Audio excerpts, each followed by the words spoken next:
real quick question for you guys out there watching this right now. Hey, why do all the research when you can just buy the cheat sheet? Hey, man, we've been absolutely killing it. NBA, NHL, we got NASCAR, PGA on the weekends. Hey, we got a lot of things going on with the site. Make sure to check it out, DFSCheatSheet.com. Make sure to check out our Discord channel. We got a lot of fun times going on in there day in and day out, talking about players, whether we agree or disagree. Good times. Hey, check it out, DFSCheatSheet.com. So what up, Jeremy? How you doing out there, bro? I'm good, bro. I am really good. It's good night in NBA, good night in NHL. One thing I'm just going to say really quick, if you haven't done so, make sure you click the subscribe button so you don't miss any of the content we produce on a daily basis. The Discord channel you just talked about, that link is in the bottom also, so you can hop in Discord. Like you said, man, just come talk DFS with us.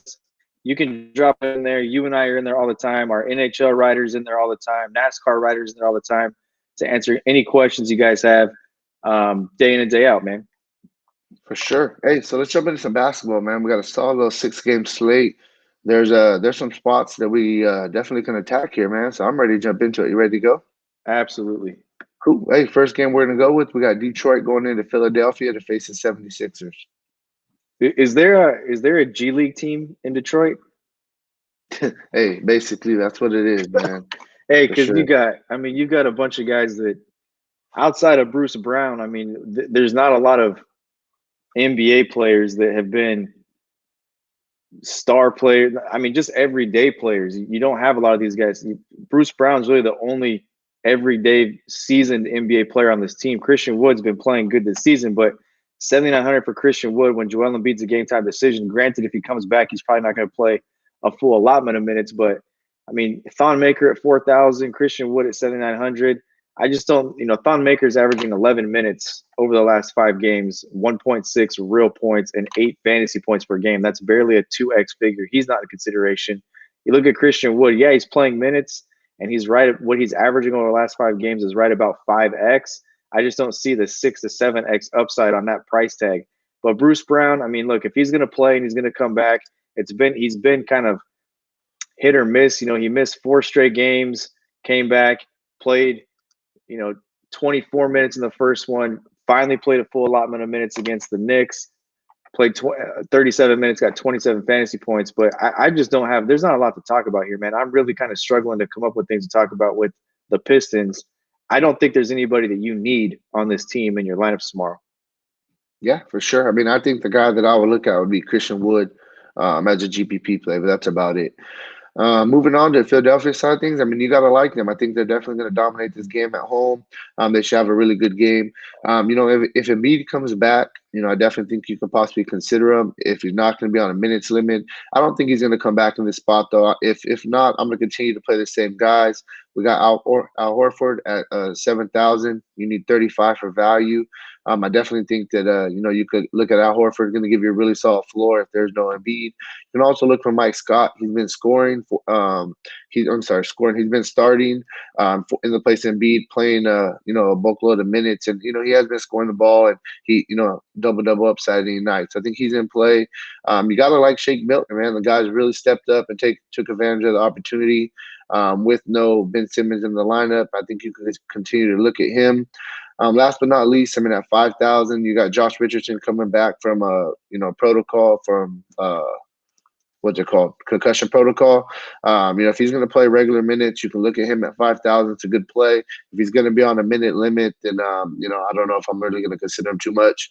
But definitely, like I said, Philadelphia is a team that you got to look at. Last but not least, you got to like Tobias Harris. He's the most consistent player, probably best player overall right now. The guy scoring the ball night in and night out, doing a little bit of other things as well. So I think you can look at him against Detroit, and that's really where I'm at. Cool. Moving on. Next game we're talking about, we got New York going into Atlanta to face the Hawks. Yeah, we got New York on the second end of a back-to-back. This was their game today was weird because there was a point in the game when I looked and saw who was the fantasy point leaders, and you had Bobby Portis up there with a healthy Mitchell Robinson and with a healthy Julius Randle. Julius Randle, I know, was a really intriguing tournament play for a lot of people today. Just if you just kind of looked around the industry, who people were talking about on social media. But with 3 minutes left to go in the half, Julius Randle had like 8 fantasy points. and they were playing Bobby Portis and they were playing other guys. So I don't know if they were doing that in preparation for the back-to-back. They're the Knicks. They're not playing for anything. I don't know why they would be doing that. But having said that, you have to look at Julius Randle in this spot. This is another kill spot for Julius Randle. I mean, you look tonight, he only plays 26 minutes, only gets you 24 fantasy points. I mean, against Washington in the smash spot, I got to tell you, man, this to me, I think that there was a back-to-back situation because I want Julius Randle against the Hawks. This is a team that we've used big men against all season long. I'll definitely take Mitchell Robinson. The problem I have now, though, is with Bobby Portis playing, was it really the first end of a back-to-back, and that's why Bobby Portis got some burn tonight? Or are they just going to go back to what the Knicks did last year when you couldn't count on anybody because you didn't know who the hell they were going to play on any given night when they were truly tanking? So, Elfrid Payton at 6,200, Julius Randle 7,600, RJ Barrett on a price drop had a pretty good game tonight. He was another one of these guys in the first half. He just didn't do much. Bro, I was watching this like, is this Milwaukee all over again? Because it just didn't make any sense. You know what I mean? But RJ Barrett ends up having a good night tonight, 31 fantasy points, I believe, and he was 5,000 on FanDuel tonight. He's 4,800 going into this coming slate against the Hawks. So on a price drop, 28.4 minutes per game over his last 5, and right at 28 fantasy points on this price tag. That's more than 6x return on your investment. So I like Randall. I like Elfrid Payton, but I really like RJ Barrett. I think this is a really good spot for RJ Barrett. Yeah, I mean, I think this is going to be a pretty fun game right here. On the Atlanta side of things, I mean, you got to look at the obvious guys. You got Trae Young. You got John Collins. He is probable. I expect him to play tomorrow. Just like you like Julius Randle, I like John Collins for the same reasons. I think it's going to be a up and down type game. Both of those guys are really similar type athletes. And then you got Kevin Huerter, game time decision. If he does play tomorrow, he is in consideration. 5,000. He's been playing very well. You got DeAndre Hunter. You got Cam Reddish at 47 and 5,000. I think both those guys are GPP plays. But for me, the main focus is Trae Young, John Collins, and then you can also throw your boy Dedmon in there as well. We talked about him going into last game, and he killed, man. He got you 7x. So that was a good play that we got you right there. So Dedmon definitely in play as well. Moving on. Next, we got Charlotte going into Miami to face the Heat. I mean, it's the same guys here, right? I mean, this is first of all, this is the thing that makes playing cash games in the NBA in the month of March very difficult. It almost makes NBA. It kind of really makes me want to play MLB, and I can't wait for MLB because I love playing fantasy basketball. But March is the worst month to play cash. Just take our word for it now. Like, be careful with cash games because 2 nights ago with the whole Milwaukee debacle, and then you see tonight with the Knicks and what they did with their guys, only playing 26 minutes for Julius Randle. These guys are playing the Hornets are playing their second game in 3 days. It's a tough matchup against Miami, and there's only a couple of guys to really talk about. You're really talking about Rozier, and you're really talking about Devontae Graham, and that's really it. Everybody else in this roster, you can't count on minutes. So you just don't have any clue what's going to happen as far as the center position goes. I do think you can look at Miles Bridges in tournaments. And then just to get this out there, I'm not sure how many people realize this. We did write up both the brothers in our Value Street article 2 days ago, but there are twin brothers on this team. One plays shooting guard and one plays small forward. There's Cody Martin, and then there's his brother, his twin brother, Caleb Martin. Cody Martin is the guy that everybody knows.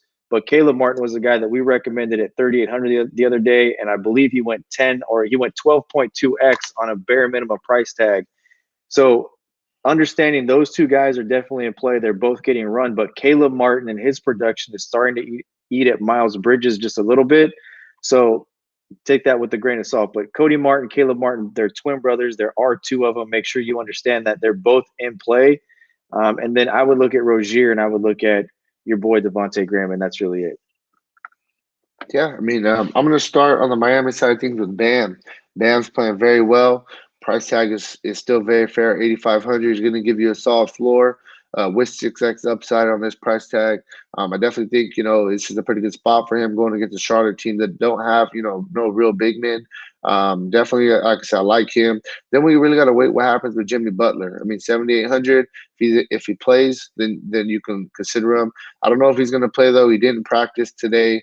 We got to see what happens with that. If he sits out, then we're looking definitely at a guy like Derrick Jones at 4,200. He'll be a good value play.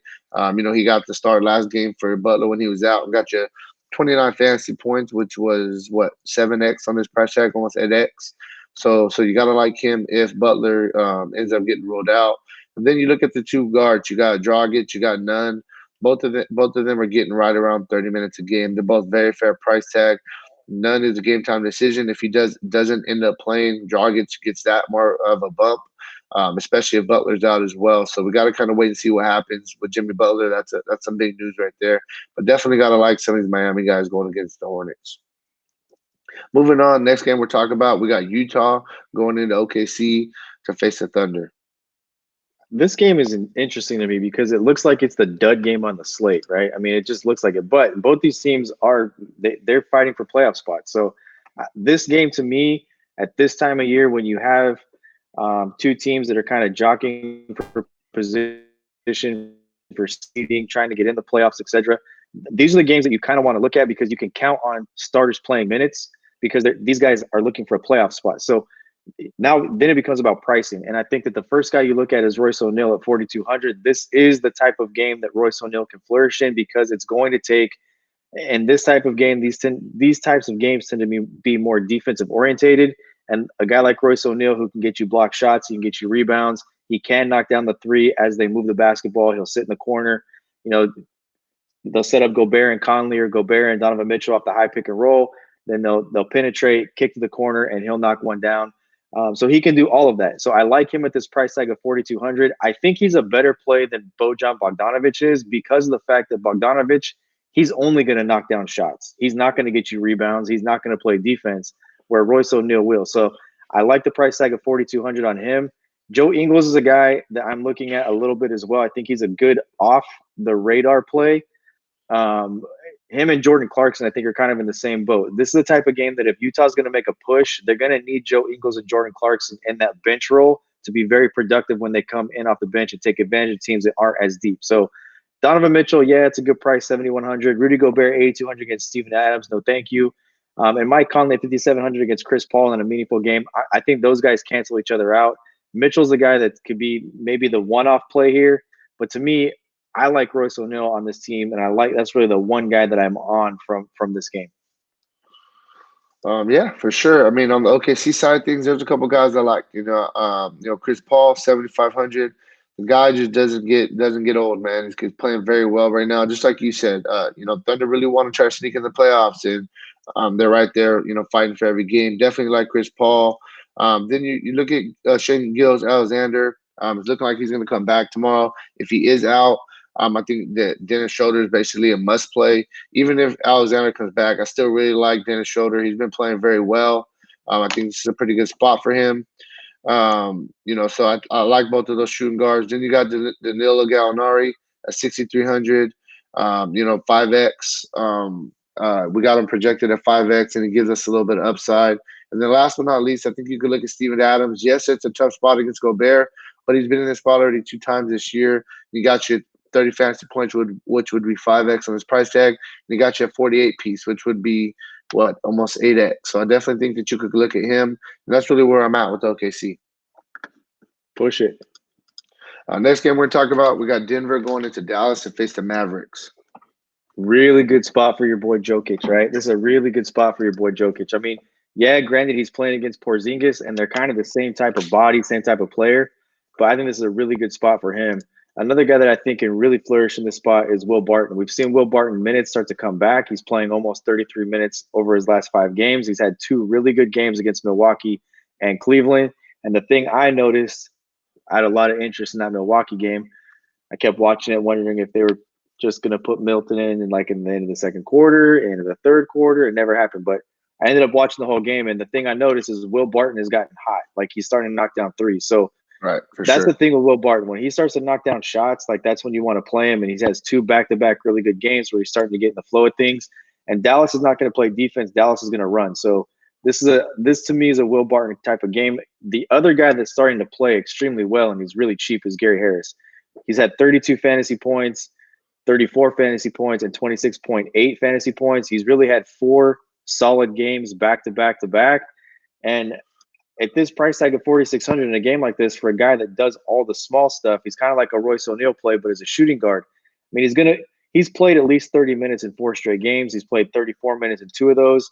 And if we're going to see those kind of minutes, the thing is it looks like Denver's getting healthy and their rotation is getting tight again. And if that's the case, I mean, Gary Harris, Paul Millsap, Will Barton, those guys are all very fair price for what they're doing. And if they're going to play the minutes and the rotation is going to tighten up, I really like this spot for all 5 Denver starters.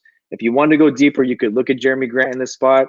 But I think Jeremy Grant's role is going to be really as a 6th man. He does have upside, though. He's still playing 27 to 29 minutes off the bench, and he has monster upside. So I really think there's 6 guys you could possibly consider in all formats tomorrow.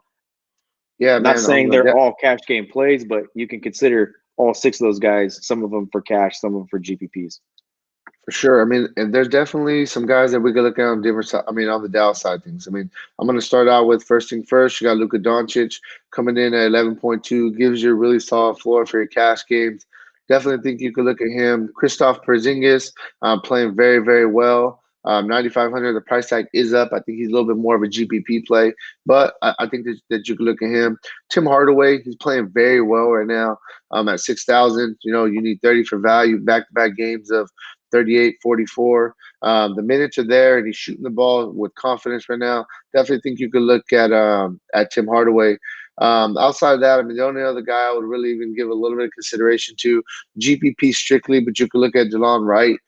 He's a guy that definitely could get hot a little bit, but he's strictly kind of a dart, GPP dart for me. Is Doncic, Porzingis, Hardaway. Those are the main guys for me. Moving on, final game of the night, we got New Orleans going into Sacramento to face the Kings. I mean, I don't want to take the easy way out here, but all their starters are in play. I mean, all their starters are in play. Their starters are playing huge. Outside of Derek Favors, their starters are playing huge minutes. So 4 of the 5 starters are definitely in play.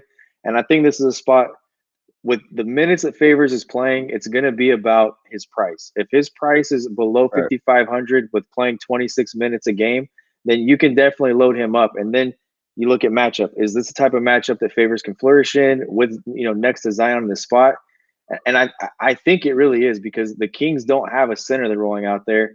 They're still, they may get Rashawn Holmes back in this game. I believe Rashawn Holmes has played in the last 2 games. But the thing about it is Rashawn Holmes only playing 18 to 19 minutes. This is going to be the 3rd game in 4 days for the Kings.